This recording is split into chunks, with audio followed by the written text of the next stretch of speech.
এই যে ঘটনা বলছেন 8:30 রাজনৈতিক নেতার কথা বলছেন, সেটা অনেক আগে হয়েছে। টাইম লাইনটা ফলো করুন, তাহলে আপনার কনফিউশনটা দূর হয়ে যাবে।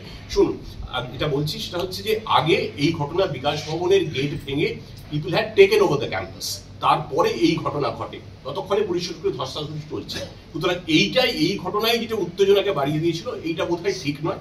আর পুলিশ প্রোঅ্যাক্টিভ হয়েছে এটার পরে, তা নয়। পুলিশ তারপরও সংযতই ছিল টিল 8:30। 2.5 ঘন্টা অফিস আওয়ার শেষ হওয়ার পরে তারপরে পুলিশ বাধ্য হয়ে যেটুকু অ্যাকশন করা হয়েছে। only done to ensure যারা বাড়িতে, যারা গার্মেন্ট এমপ্লয়ি ফেসে আছেন, যারা সারাদিন ধরে কাজ করেছেন, যাদের বাড়ি ফিরতে হবে ট্রেনে বাসে করে, তাদের কোনো মতে বার করে দেওয়ার, that was the whole purpose at all. আমাদের আন্দোলনকে আটকানো বা ভেস্তে দেওয়া বা চেঞ্জ করার কোনো পরিকল্পনা নেই। এবং আজকেও আপনারা জানেন আন্দোলন চলছে, এবং যদি ওরা সংযমভাবে করেন, লিগালি করেন, আমাদের কোনো রকম তাতে বাধা দেওয়ার বা কোনো রকম অবজেকশন করার কোনো রকম স্ট্যান্ডিংও নেই, আর সেটা হবেও।